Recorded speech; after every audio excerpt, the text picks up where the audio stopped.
Ci sono momenti in cui tornare sul territorio significa semplicemente riprendere un'attività quotidiana. E poi ci sono momenti in cui tornare a volare sui Campi Flegrei significa osservare un territorio che nel frattempo è stato attraversato da uno degli eventi sismici più importanti mai registrati nell'area in epoca strumentale. Oggi, 19 agosto 2026, dopo circa una settimana nella quale per problemi tecnici non siamo riusciti a realizzare i nostri consueti monitoraggi, Solfatara News torna finalmente in volo con il nuovo drone per osservare e documentare direttamente ciò che sta accadendo nella caldera dei Campi Flegrei. Ben ritrovati quindi a tutti gli amici di Solfatara News. Come sapete, il nostro lavoro non nasce per sostituire quello degli enti scientifici, ma per affiancarlo con un'osservazione diretta e quotidiana del territorio. Sorvoliamo la fumarola di Pisciarelli, il cratere della Solfatara e le aree più attive della caldera, raccogliendo immagini che ci permettono di seguire nel tempo l'evoluzione delle fumarole, delle pozze idrotermali e della superficie. E oggi questo ritorno sul territorio assume un significato ancora più importante, perché i Campi Flegrei non sono tornati alla normalità. Il terremoto del 31 luglio, quello che abbiamo percepito con una magnitudo 4,7, rappresenta un evento eccezionale per la storia strumentale dell'area. L'INGVUT lo indica come l'evento di maggiore energia registrato ai Campi Flegrei da quando sono disponibili dati strumentali. La magnitudo momento riportata nel bollettino è invece 4,4. Dopo quella scossa si è sviluppato uno sciame sismico molto intenso, con centinaia di terremoti localizzati nell'area della Solfatara, Pisciarelli, Monte Olibanò, Accademia e Golfo di Pozzuoli. E dietro quei numeri ci sono persone, famiglie che hanno dovuto lasciare le proprie abitazioni, edifici che hanno riportato danni e cittadini che ancora oggi aspettano una sistemazione definitiva. La situazione è peggio! Sotto È le tende. peggio la Un signore agli situazione! arresti domiciliari deve dormire qua sotto. Anche infermo! Mentre si Sto fa il bagno. sudando! La gente è bloccata Sto qua sudando sotto. anche senza fare Chi non ha niente! la macchina, chi Fa ha dei caldo! bambini, come fa a dormire? Questo è Gli lo altri schifo. stanno Nemmeno una male! tenda. Nel frattempo, Pozzuoli continua ad affrontare enormi difficoltà anche sul piano delle infrastrutture. La crisi bradisismica sta creando problemi alla mobilità, con la Cumana interessata dalle conseguenze della crisi e la linea 2 della metropolitana sospesa nel tratto interessato dal problema della CO2 nella galleria del Monte Olibanò.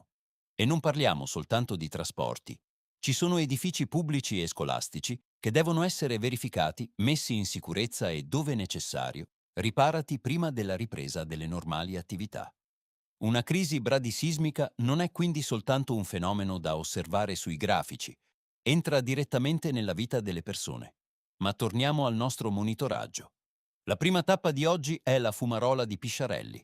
Dopo le abbondanti precipitazioni dei giorni scorsi, abbiamo osservato una notevole emissione di vapore, evidente anche attraverso la nostra webcam, che continua a monitorare Pisciarelli insieme al nostro sismografo. Attenzione però!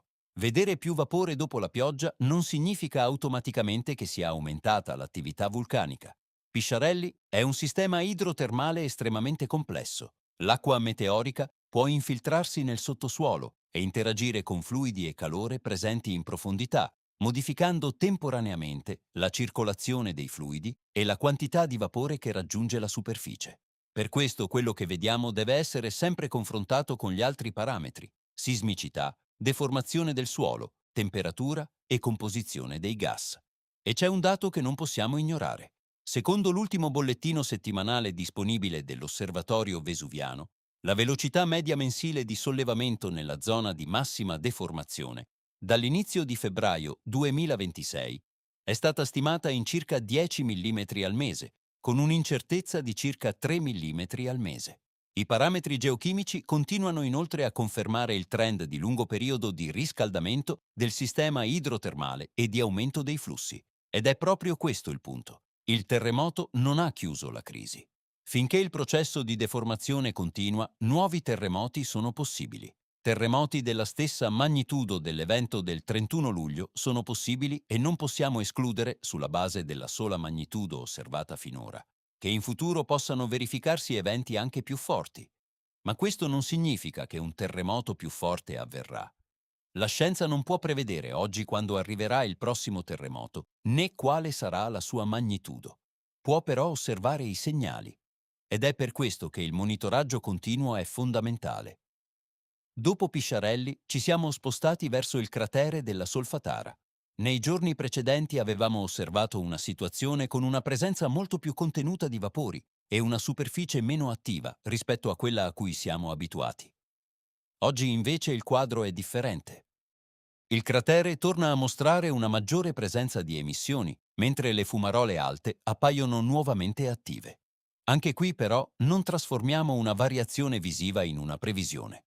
Più vapore non significa automaticamente che stia arrivando un'eruzione, così come una diminuzione temporanea delle emissioni non significa che il sistema si sia spento. È un sistema dinamico e proprio per questo deve essere osservato continuamente.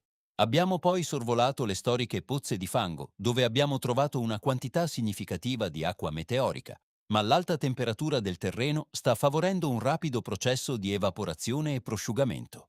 Ogni modifica della superficie merita di essere documentata, perché una singola immagine può dire poco, ma centinaia di immagini raccolte nel tempo possono raccontare l'evoluzione di un territorio. Ed è proprio questa la nostra missione. Non vogliamo dirvi che sta per succedere qualcosa e non vogliamo fare previsioni impossibili. Vogliamo mostrarvi ciò che vediamo e continuare a monitorare, perché il terremoto del 31 luglio ci ha ricordato quanto possa essere potente questo territorio, ma ci ha ricordato anche che la crisi bradisismica non può essere considerata conclusa semplicemente perché la grande scossa è passata. Finché il terreno continuerà a sollevarsi e il sistema continuerà a mostrare variazioni sismiche, geochimiche e idrotermali, bisognerà continuare a monitorare, senza panico, ma anche senza sottovalutare ciò che sta accadendo. Noi di Solfatara News continueremo a sorvolare Pisciarelli, la Solfatara e le altre aree della caldera per mostrarvi direttamente come cambia il territorio. Grazie a tutti per essere tornati a seguirci dopo questa settimana di pausa tecnica e grazie per la fiducia che continuate a darci. Continuate a seguirci sui nostri social, sul nostro gruppo Facebook Solfatara News e attraverso la nostra webcam e il nostro sismografo.